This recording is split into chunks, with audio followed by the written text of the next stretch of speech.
Doctor గారు గంజి తాగి ఏదైనా పని పట్ట చేసుకోవచ్చా? ఏంటమ్మా పొద్దున్న నుంచి అత్తయ్య అత్తయ్య అని ఏడుస్తున్నావు? ఆవిడ బ్రతకడం ఇష్టం లేదా?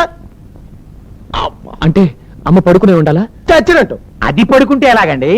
ఇంట్లో పనేళ్ళని చూడాలి, గుమాస్తా గారి దగ్గర లెక్క డొక్క చూడాలి, రోజుకి 100 సార్లు ఇనపెట్టి తాళం తెరుస్తుండాలి. దాన్ని మంచం దిగద్దంటే ఈ పనులన్నీ ఎవరు చేస్తారు చెప్పండి? ఏమండి నేను ఏమన్నా అంటే అన్నా ఉంటారు కానండి. సుధమ్మ గారు ఇంట్లో ఏం పని చేస్తారని చెప్పండి? తిని తొంగోవడం తప్ప. కాస్త కొత్త చదువుకున్నారు, అమ్మగారు ఇలాంటి కష్టకాలంలో ఉన్నారంటే ఆ మాత్రం సాయం చేయలేరండి. ఏం అరిగిపోతారా? అరిగిపోతానో కరిగిపోతానో నీకెందుకు? అయినా నేను బీకాం చదివి ఇంటి కోడలుగా వచ్చింది ఇలాంటి చిన్న చిన్న పనులు చేయడానికి కాదు. బీకామ్ చదివితే ఎవరికే గొప్ప, చదివితే సంసారం చేయరా, సంసారం చేసుకుని ఇంటి పనులు చేయరా? అమ్మా ముందు తాళాలు ఇచ్చేయి. అదే బాబు, దానికెందుకు శ్రమ, చిన్నపిల్ల. గుర్రంలాగుంటే అది చిన్న పని ఏంటమ్మా? ముందు తాళా ఇచ్చేయి. ఎందుకు తీసుకోదు చూస్తాను. ఇచ్చేయి.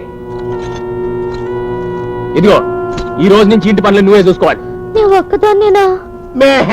నువ్వు ముయ్. నువ్వు ఒక్కదానివే చూసుకోవాలి. పొరపాటుని తాళాలు గాని లెక్కలు గాని ఎవరి చేతిలో కనిపించాయో పంబరైపోద్ది. దోపకబుడ్లో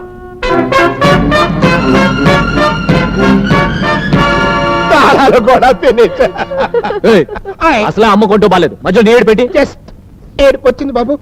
ఏడుపు వచ్చిన ఏడవకూడదా? కోడలు ఏమండి, అత్తయ్య గారు కొట్టి గంజి ఇవ్వాలంటే చాలా బాధగా ఉంది.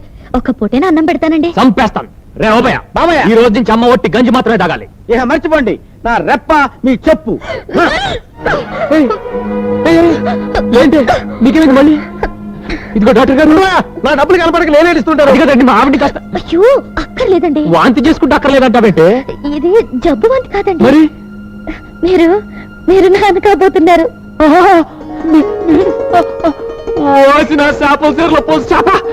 ఎంత మంచి మాట చెప్పావే. అమ్మా నువ్వు బాగా కాబోతున్నావు. నానా నువ్వు తాత కాబోతున్నావు. రే ఓబయ్య, నువ్వు గుల్లబ్బాయి గారికి పెద్ద పిల్లలు అయితేనండి. అదే